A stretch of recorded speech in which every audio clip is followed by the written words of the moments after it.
The city was alive with the hum of technology, neon lights flashing against the night sky.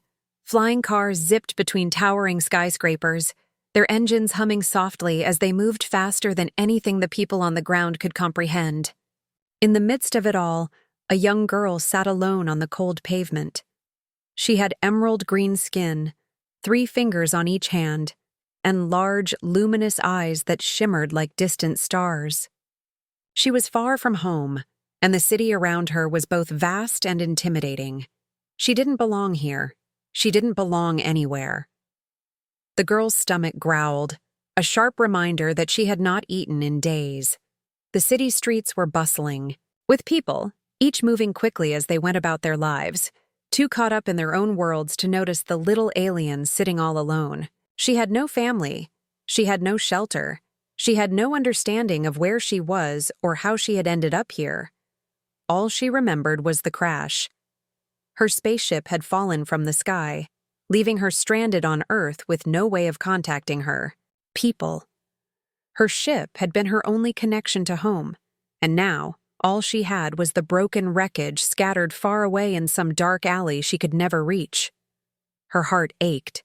She had once been part of something much greater, traveling across the stars with her crew, exploring worlds and meeting strange, wonderful beings. But now, here she was, alone. The busy people of Earth walked by, oblivious to her existence. They didn't even glance in her direction. To them, she was nothing more than another strange figure in an unfamiliar world. She pulled her knees to her chest and buried her face in her arms, trying to block out the world. She couldn't understand why everything felt so cold and distant. Was it her green skin, her big alien eyes, or was it simply the way humans looked at things, always rushing, always so focused on their own lives? She couldn't tell. Time seemed to stretch on forever. The hunger gnawed at her, her empty stomach aching painfully as she fought the tears welling up in her eyes. She was so tired, both from the journey and the overwhelming feeling of being completely alone. How had it come to this? She thought. Back to her people, to the quiet fields and gentle skies of her home. It had been so beautiful there, and now she was lost in a world she couldn't understand. Just as she was about to give in to the despair creeping over her, a voice broke through, the haze of her thoughts. It was gentle, almost kind, but it still startled her. "Hey, little one, are you okay?" The voice was low and warm, filled with something the girl hadn't expected: concern. She looked up, her tear-filled eyes meeting the gaze of an old man standing before her. He had messy gray hair and a wrinkled face, his features worn but kind. His clothes were simple, a faded shirt and trousers, but they looked comfortable, almost cozy. He didn't look like the busy people rushing past, and his expression wasn't filled with the coldness the girl had come to expect. He knelt down, in front of her, lowering himself to eye level, which made her feel less afraid. "Are you lost?" he asked gently. There was no fear in his eyes, no disgust. He was simply curious, concerned. The girl nodded, her throat tight with emotion. She wanted to explain, to tell him everything. But the words wouldn't come. What could she say? She was from another planet, far away in the galaxy. Her ship had crashed, and now she was stuck on Earth, starving and alone. How could she make sense of all that? Seeing her silence, the old man gave her a soft, understanding smile. "It's okay," he said. "I'm not here to ask you to explain anything. I'm just here to help. Come on, let's get you something to eat. You must be hungry." The girl stared at him, unsure of whether she could trust him. She had been taught never to trust strangers. But there was something in his eyes that felt warm, something that made her think that, for once, maybe, it would be okay. Her stomach growled louder, a sharp reminder of just how empty she felt. She had nothing left to lose. Tentatively, she reached out and took his hand.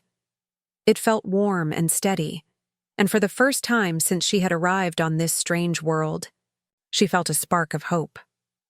The old man stood up, helping her to her feet. Together, they walked down the busy street, the man's steps slow and careful, as if he was mindful of the girl's smaller steps. People continued to rush past them, but it didn't seem to matter anymore. The world was still too big for her, but somehow, in that moment, it felt a little less frightening. The man didn't speak much as they walked. He didn't ask any more questions, didn't try to pry into her past. He simply walked beside her, letting the silence fill the space between them. It wasn't uncomfortable. It felt right, like he understood without needing to say a word. The girl, whose mind had been racing with confusion and fear, found herself relaxing just a little. Maybe not everyone on Earth was cold. Maybe there was a place for her here. When they reached the old man's home, it was a small, cozy cottage tucked away at the edge of the city. The streets here were quieter, the lights dimmer. There was a calmness in the air that felt different from the chaos of the city center. As they entered the house, the girl was hit by the smell of something warm, something comforting. The old man had a small kitchen, with simple wooden furniture and a few plants growing by the window. He motioned for her to sit at the small table while he moved around the kitchen, pulling out a pot and filling it with water. "You wait right here," he said with a wink. "I'll make us something to eat." The girl sat down slowly, still, unsure if this was real. Was she really here, in a stranger's home, about to eat a meal? It didn't seem possible, yet everything felt so real. She looked around the small cottage, taking in the warmth and calmness of it. For the first time, she allowed herself to believe that things might get better. Maybe she wasn't as alone as she thought. Maybe, just maybe, there was kindness in this strange world after all. As the old man busied himself in the kitchen, the girl watched him with a growing sense of gratitude. For the first time since the crash, she felt safe. And as the smell of food filled the air, she realized that, just maybe, she had found the beginning of something good. The small cottage at the edge of the city seemed like a world apart from the busy neon-lit streets. As the girl followed the old man inside, she felt an overwhelming sense of calm. The air was warm, filled with the earthy smell of plants and the comforting scent of something cooking in the kitchen. She hesitated for a moment, unsure of what to expect, but the man's gentle presence reassured her. He smiled at her and gestured toward a small wooden chair at the table. "Make yourself comfortable," he said with a soft voice that didn't demand anything from her. Slowly, she sat down, her legs tired from walking. The room was cozy, almost too small for the city around it, but there was a sense of peace here. The girl looked around, her eyes tracing the simple wooden beams of the ceiling, the worn but welcoming furniture, and the small window that let in soft light. This place felt different. It felt safe. The old man, whose name was Henry, went straight to the kitchen. He moved with the quiet confidence of someone who had done these things for years. The kitchen wasn't grand, just a few counters, an old stove, and a small sink. The cupboards were filled with simple mismatched dishes, and there were jars of herbs and spices neatly arranged on the shelves. He hummed a soft tune as he worked, pulling out a pot, filling it with water, and then chopping vegetables. The girl watched him, her eyes wide with curiosity. She had never seen food like this before. She didn't know what any of it was, but the smells that filled the room made her stomach growl once again. It had been days since she last ate, and her body had begun to crave even the smallest amount of food. As Henry moved around the kitchen, he spoke to her softly, as if he was trying to make her feel at home. "I don't have much, but there's always enough for one more," he said, as though it was the most natural thing in the world to offer what little he had. The girl's heart tightened. She had never known someone to be so kind, especially when they had so little to give. Henry wasn't asking for anything in return. He wasn't looking for thanks or recognition. He was simply helping her because he saw a need and could meet it. It was a strange and beautiful thing for the girl, who had never experienced this kind of kindness before. Henry continued cooking, his movements smooth and practiced. He glanced over his shoulder at the girl, noticing the way she watched him, her wide eyes filled with wonder and uncertainty. "What's your name, little one?" he asked, his voice soft, almost as if he was afraid to startle her. For a moment, the girl didn't know how to respond. She had no name for this world. Her people had names for each other, but they were so different, foreign to humans. She had never thought of herself as someone who needed a name on Earth. But now, in this small, warm cottage, she realized that perhaps it was time to have one. She hesitated, then slowly spoke. "Lyra," she said, her voice soft and uncertain. It was a name from her home planet, something she had once been called, though it felt distant now. But it was the only name she could remember, the only one she had known. "Lyra," Henry repeated, testing the name. "Well, Lyra, I think you'll like what I'm making. It's a simple vegetable soup. Not much, but it should fill you up." He smiled kindly as he stirred the pot, and Lyra nodded slowly, feeling a strange warmth spread through her chest. She had never thought that food, something so basic, could bring such comfort. She hadn't realized how much she had missed something as simple as the act of eating, of sitting down to a meal in a place that didn't feel cold and lonely. When the soup was ready, Henry ladled it into 2 bowls, setting one in front of Lyra. She stared down at it, unsure of what to expect. The soup was thick, with chunks of vegetables and a warm, inviting smell. She picked up the spoon, hesitated for a moment, and then took a careful sip. It was different from anything she had ever eaten, but it was good. It was warm and filling, and she found herself taking another spoonful, then another. The hunger in her stomach finally starting to ease. Henry watched her quietly, a small smile on his face. He didn't need to say anything. He simply let her eat at her own pace, not rushing her. Lyra ate hungrily, not because she was greedy, but because she hadn't had food in so long. She felt embarrassed at first, her alien nature making her feel different. But Henry's calm presence eased her discomfort. He didn't judge her. He didn't look at her as if she were strange or wrong. He just saw her as a young girl who needed help, and he offered it without a second thought.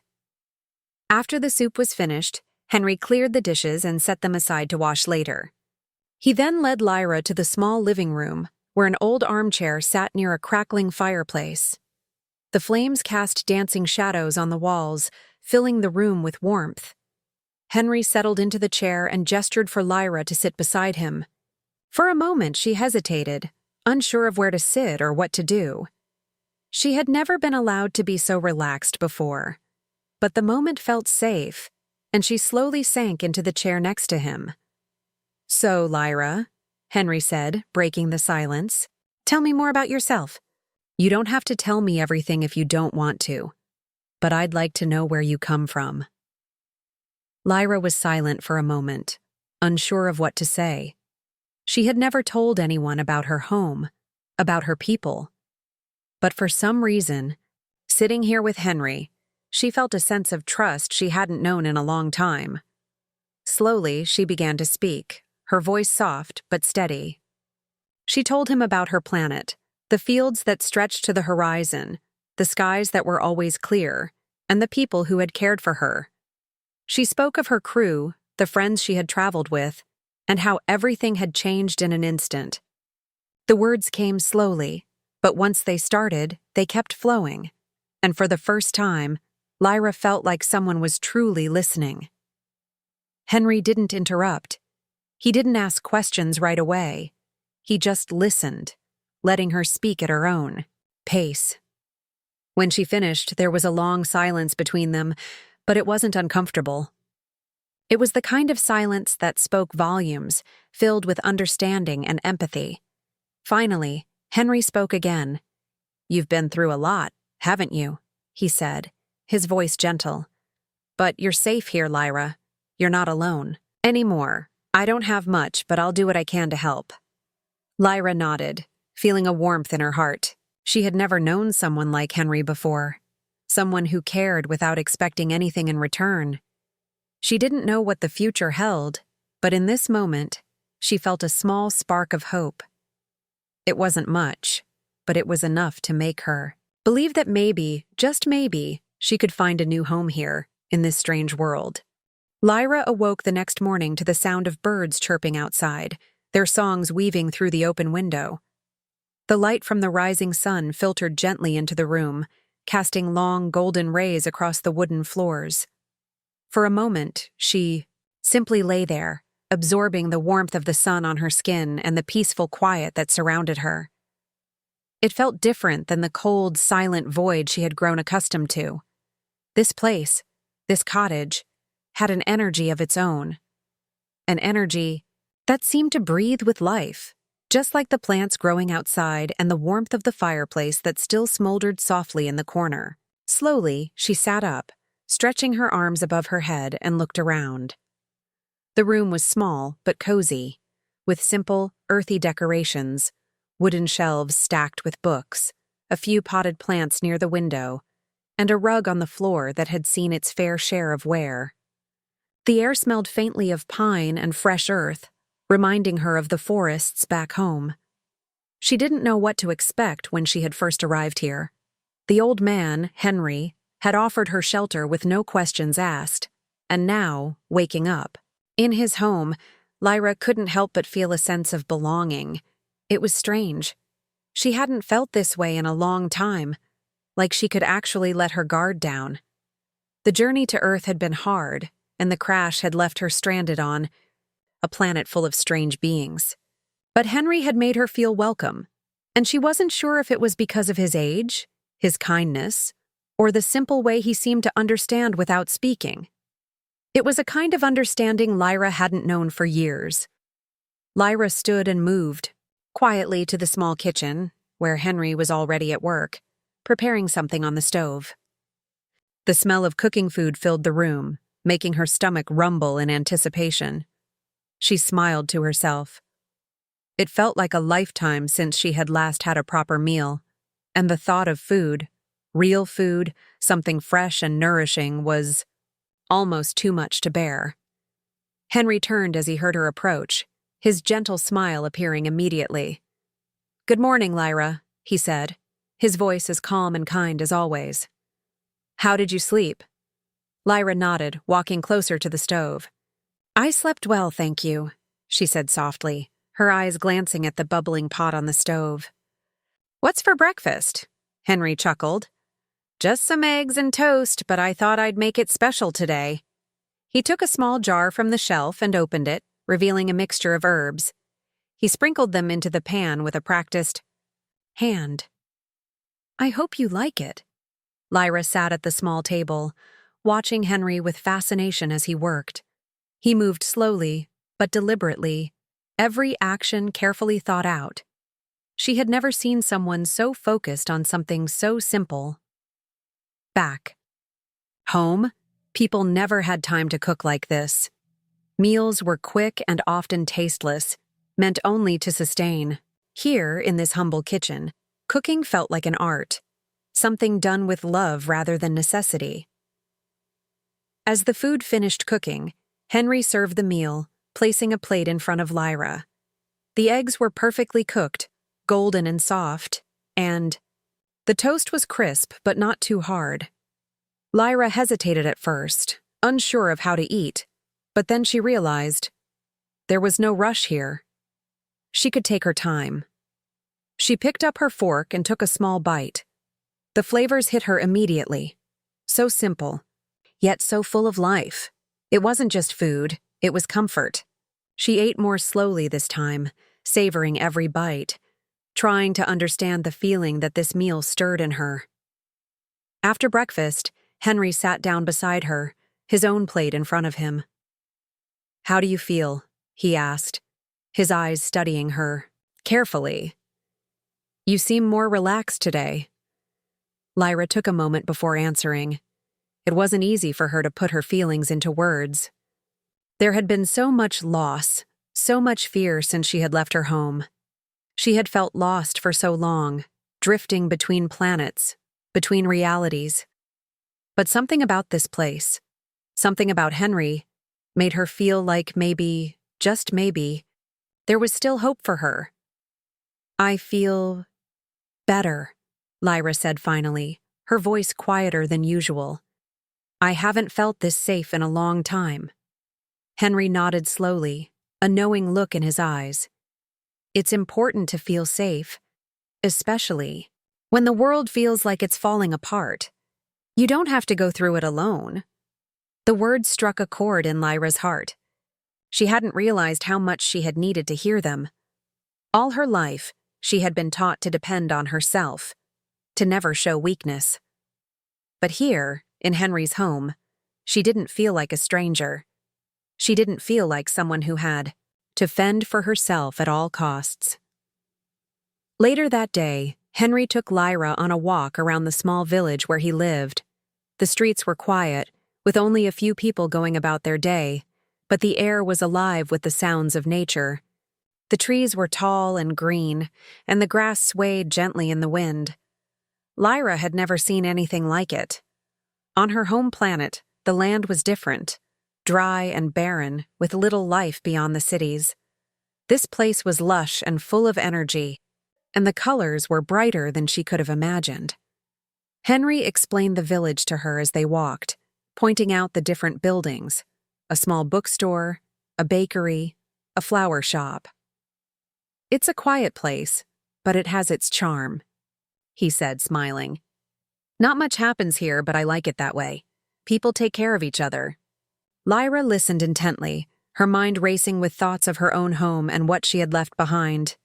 She hadn't realized how much she longed for something like this, a place where people cared for one another, where life wasn't just about survival. As they passed a group of children playing in the street, Lyra felt a pang of loneliness. She didn't know why, but seeing the children reminded her of what she had lost, of the friends and family she would never see again. She turned her head, trying to hide the sadness that was creeping up inside her. Henry must have noticed because he slowed his pace, glancing at her with a look of quiet understanding. "I know it's hard," he said softly. "You've been through more than anyone should ever have to, but you don't have to face it alone. If you need someone, I'm here." Lyra felt the lump in her throat grow larger. For so long, she had been on her own, unable to trust anyone. But Henry's words made her feel like maybe, just maybe, she could begin to trust again. The rest of the day passed slowly, each moment more peaceful than the last. Henry showed Lyra how to care for the garden outside, teaching her how to plant and water the small crops he had been growing. She found herself enjoying the simple work, feeling the soil between her fingers and watching the plants grow. It was a strange kind of healing, one that Lyra hadn't known she needed. That night, as they sat together by the fire, Lyra felt something shift inside her. She wasn't sure what it was, but she knew it had something to do with this place, with Henry's kindness, and the safety she now felt in this small, quiet world. For the first time since she had arrived on Earth, Lyra allowed herself to imagine a future. Maybe this could be her home. Maybe, in time, she could learn to live here, to be at peace. And for the first time in a long while, she felt something like hope stirring in her heart. As days passed, Lyra's sense of comfort in Henry's home deepened. The once unfamiliar surroundings were now becoming a part of her, each corner of the cottage holding a memory, each task a moment of growth. The warmth of the sun rising every morning no longer felt foreign, but rather like a gentle invitation to embrace the day. There was a peace here, an unspoken understanding between Henry and herself. He had given her not just shelter, but something far more valuable, an opportunity to heal, to reclaim parts of herself she had long since buried. One evening, as the sky outside turned a soft pink and purple with the setting sun, Lyra sat on The porch steps. The air was crisp but comfortable, and the distant sound of crickets filled the quiet space. She had spent the day tending to the garden with Henry, planting seeds for vegetables that would grow in the coming months. It was a small task, but one that felt strangely meaningful. Every time her hands dug into the soil, it reminded her that life had the ability to grow even in the harshest conditions. The way the earth accepted the seeds, nurtured them, and made room for them to thrive, it was a reflection of her own journey. She, too, was starting to grow again. Henry joined her. Outside as the evening settled, his old joints creaking slightly as he lowered himself to the step beside her. His presence was always calm, like a steadying force in a world that had often felt too chaotic. Without a word, he handed her a cup of warm tea, its scent rich with herbs. Lyra took it gratefully, savoring the warmth as it spread through her fingers. "Do you miss your home?" Henry's voice was soft, but there was a weight in the question that made Lyra pause. It wasn't the first time he had asked her something like that, but today it felt different. She stared into the cup, watching the steam curl upward.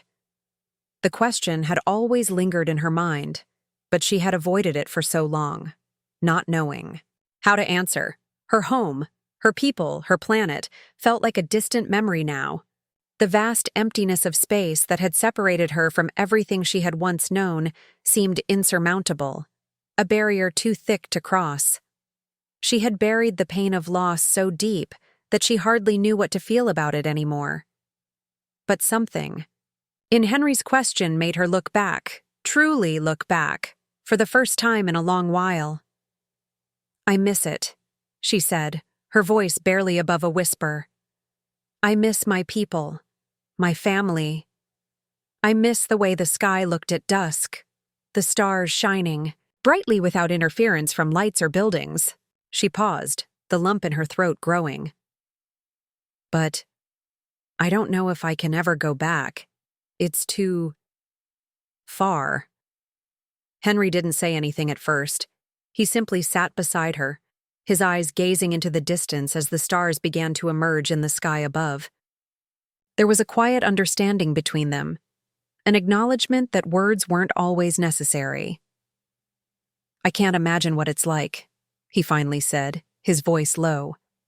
"But I do know that sometimes a person can find a new home, even if it's not the one they expected." Lyra looked at him then, a new weight settling in her heart. Henry's words weren't just comforting, they were a lifeline. She had felt so adrift for so long, as if she were caught in a current with no shore in sight. But now, something was shifting inside her. The pain of loss, though still present, wasn't the only thing she carried anymore. The possibility of finding peace, of finding a place where she could feel whole again, was starting to feel real. Maybe this was what Henry had been offering her all along, not just a physical place to stay, but a chance to rebuild what had been lost. As the weeks went by, Lyra settled more into the rhythm of life at the cottage. The tasks she had once felt unsure about, helping in the garden, organizing the house, even cooking small meals, became second nature. Every day she felt a little stronger, a little more at home. Henry was always there, patient and steady, guiding her when she needed it and letting her grow at her own pace. He never pushed her to talk about her past more than she was ready to, but he always made it clear that he was there when she needed someone. The kindness he offered was as simple as it was profound. One afternoon, as they worked together in the garden, Henry turned to Lyra with a thoughtful look. "You've become quite the gardener," he said, his voice warm with approval. "You've got a natural touch with plants. Maybe you could take over the garden when I'm too old to tend to it." Lyra smiled, a sense of pride swelling inside her. "I'd like that," she said. I think I could make it flourish." Henry chuckled softly. "I'm sure you could. You've got a good heart, Lyra. That's what makes the difference." Her heart swelled with emotion at his words, and for the first time in a long while, she felt a deep sense of belonging. She didn't know what the future held, but she knew she had found something here that she never thought she would have again. A family, in a way. Henry wasn't her blood relative, but the connection they shared felt just as strong, if not stronger. He had taken her in when she had no one, fed her when she was hungry, and offered her a home when she had nowhere else to turn. In return, she had found purpose and a sense of peace she had longed for without even realizing it. As the seasons changed, the garden flourished under Lyra's care. The vegetables and flowers grew taller, their colors more vibrant. Every morning, as she walked outside to check on the plants, she couldn't help but marvel at the beauty around her. It wasn't just the garden that was thriving, it was her too. The darkness that had once clung to her soul began to lift, replaced by a quiet, enduring light. One evening, as the fire crackled in the hearth and the stars shone brightly outside, Henry looked at her with a smile that seemed to hold years of wisdom. "You've made this place your home, haven't you?" he asked, his voice soft but filled with pride. Lyra nodded, her heart full. Yes, I have." In that moment, she realized that sometimes home isn't a place, but a feeling. It's the people you share your life with, the moments of peace you find in the midst of chaos, and the hope that even after everything you've lost, there is still a chance for something new. Lyra had found that here, with Henry, in the quiet, simple life they shared. And for the first time in a long while, she felt that she was no longer just surviving. She was truly living again.